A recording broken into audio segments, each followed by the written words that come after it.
trazer mais um elemento aqui para a nossa discussão. Os senadores procuraram o ministro Flávio Dino para tentar destravar recursos de emendas parlamentares. O Bruno segue aqui conosco, acompanhando também essa história para contar mais detalhes para a gente. Essa iniciativa aconteceu depois que prefeitos, então, reclamaram das suspensões das emendas, Bruno? Justamente, eu vou só aproveitar aqui, Soraya, se você me autoriza, complementar o que o Alan Gani está falando sobre essa intimidade do ministro Flávio Dino com o presidente Lula. E agora, qual foi o sinal? Lula sinalizou a Arthur Lira que ele não vai recorrer desta decisão do Supremo Tribunal Federal, o que é um sinal. Olha, nós somos amigos, eu indiquei ele, mas não tem nada a ver com essa história, é um entendimento do Supremo, nós não vamos fazer nada, Alan. Quer falar? Não, exatamente, né? Até porque se o Poder Executivo entrar nessa questão, escalar essa questão ou endossar a decisão do Supremo Tribunal Federal, vai dar substância para que esse entendimento do Congresso Nacional de que há uma comunhão de interesses, né, de que o Poder Executivo estaria de alguma maneira mancomunado aí com o Supremo Tribunal Federal, ganhe força. E aí a retaliação não é em cima do Supremo, né? Até porque é muito difícil você retaliar o Supremo Tribunal Federal, mas a retaliação é em cima do governo federal. Então, tudo que o presidente quer agora é se manter distante dessa questão para o ônus político não recair em cima dele, né? E nesse caso, será que a conversa que Arthur Lira, Bruno, até você pode responder isso, ele se encontrou também, além dos parlamentares, né, dos líderes ali que foram chamados para essa reunião, se reuniu também com o presidente Lula? Será que essas respostas que eles deram hoje, né, para a Câmara, antes dessa nova decisão de Flávio Dino, pedir para que eles respondessem e esclarecessem novas questões, teve ali alguma interferência do presidente Lula? O que eu ouvi ontem após a reunião é que foi uma reunião de reclamações, que Arthur Lira foi até Lula, ele foi convidado para esta agenda e que foi uma reunião de reclamações, uma reclamação de acordos, assim como Arthur Lira disse depois numa entrevista quase 9 da noite que ele havia feito um compromisso, um acordo lá no Palácio do Planalto e que ele espera que os ministros se lembrem desse combinado, desse entendimento, desse acordo que foi firmado. Então foi quase uma espécie de uma cobrança de fatura. Foi uma cobrança, olha, nós seguimos aqui esse acordo, finalizamos uma semana antes do recesso com todas as votações de interesse do governo e estava claro que as emendas iriam ser liberadas, o nosso serviço está feito. Agora, do outro lado, não veio. Então foi um tom de reclamações e Arthur Lira ouviu de Lula que nada seria feito, que nesse momento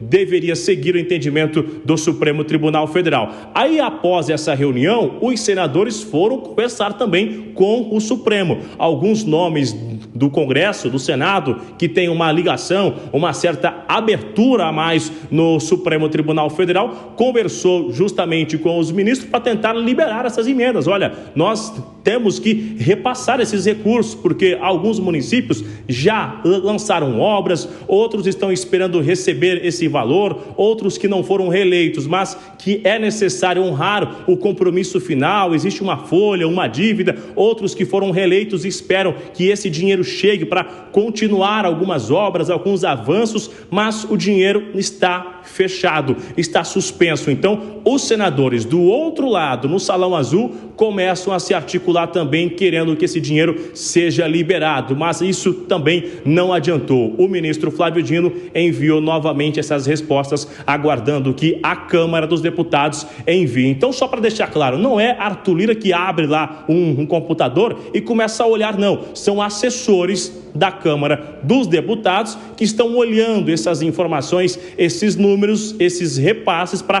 conseguirem indicar. E aí o que o ministro quer justamente saber se foi a comissão que aprovou essa emenda ou se foi alguma liderança que deu este aval. Se foi alguma liderança, aí já sabemos que vai dar ruim, porque se é uma emenda de comissão, é necessário esse aval da comissão de fato, né, de ter um entendimento, de ter um registro nos autos. E se não tiver isso aí, o que se imagina aqui também é que se essa resposta não chegar no mesmo tom, de acordo com o que o ministro Flávio Dino está esperando, até mesmo já é aguardado uma eventual operação da Polícia Federal após a abertura do inquérito para aí sim chegar até onde tem que chegar, ou seja, em alguém que enviou, ou em alguém que recebeu, ou em alguém que recebeu esse dinheiro e não foi utilizado da mesma forma de quando ele foi indicado, ou seja, enviou para fazer uma obra e foi utilizado em um show, em um evento. Então, isso tudo é o que o ministro quer saber, se teve também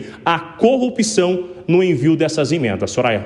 Foi uma reunião mesmo para parar as arestas e deixar tudo claro que eles cobram, né? Transparência e rastreabilidade. Bruno, obrigada por enquanto. A gente volta a conversar daqui a pouquinho. Bom, Henrique, fato é que a resposta de Dino veio rápida, veio num tom duro ainda, mantendo o bloqueio, né? Técnicos da casa prepararam um ofício que foi enviado, então, portanto, hoje de manhã, sobre essas atas que o Bruno diz, né? Dos recursos de comissão, dizendo que cumpriram com as exigências, então, que é publicar as atas de reunião onde as emendas são liberadas. Sim. Mas é uma tentativa de colocar a ordem aí, precisa ter pulso firme para conseguir. Acho que o que todo mundo precisa entender é que nós estamos tendo uma crise aí do meio, né, do sistema pelo qual essas emendas elas são entregues, pagas.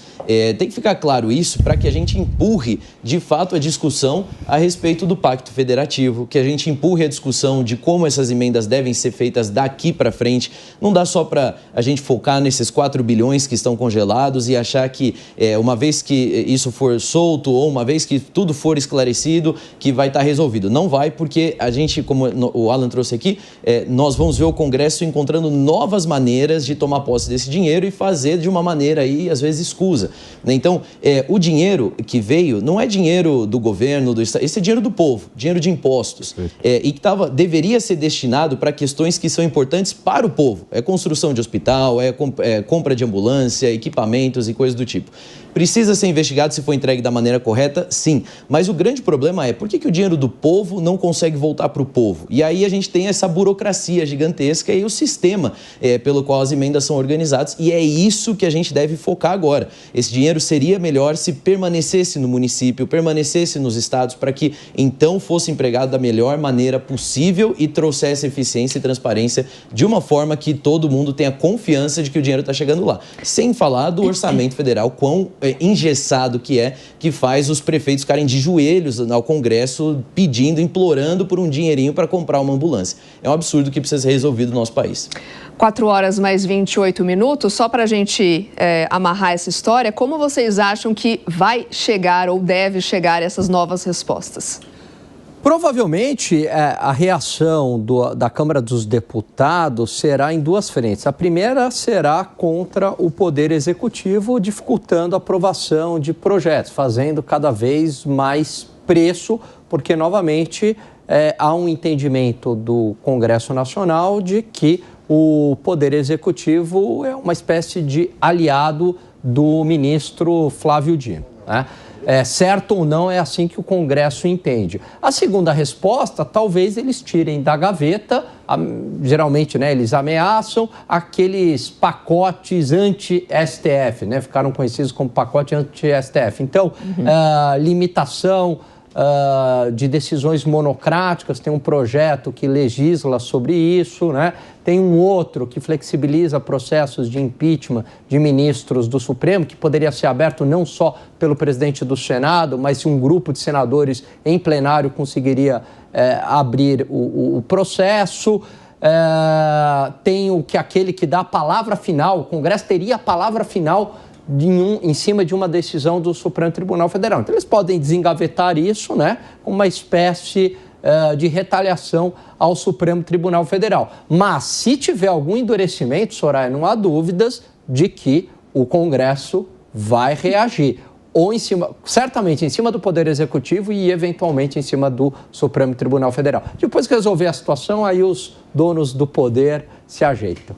E aí, Henrique? Exato, concordo com o que o Alan está trazendo, acho que eu só colocaria aí uma ênfase maior, a reação vai ser grande, vai ser rápida e esses pacotes eles vão ser mais agressivos justamente para cutucar. O que o Congresso Nacional não suporta e não tem tolerância alguma é ficar com uma imagem queimada diante da população.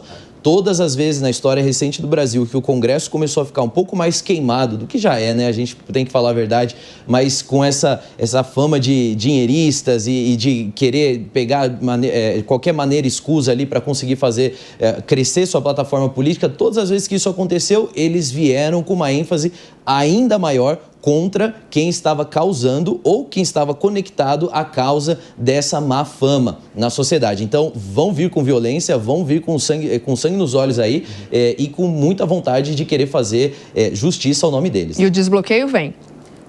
O desbloqueio, eu não apostaria tão cedo, viu? Você também acha que o Flávio Dino vai manter o pulso firme ali. A questão é o timing. Em algum momento eles sempre vêm, eles falam, não, vamos cumprir aqui, o pessoal faz promessa de... Vai ser a promessa de ano novo, Réveillon, né? De Réveillon, né? A promessa de 2025 vai ser, não, vamos agora dar transparência no uso das emendas parlamentares. Sabe aquelas igual promessa de, vou começar a academia em janeiro. Exatamente. Aí chegar na Páscoa já não está mais indo, faz exatamente. 2 meses. Aquela lista de promessas que a gente faz no Réveillon, que se você conseguir cumprir 2, já está de bom tamanho. Todo ano eu tenho, né, algumas... Mas é isso, a meta é fazer umas 3, está de bom tamanho. Exatamente. Porque depois que faz uma lista com 10, ninguém cumpre nada. Por isso que o pulso firme do ministro vai ser positivo, porque aí então vai conseguir dar um espaço maior aí, porque mesmo essas metas de academia, se não tiver pulso firme... Não, continua.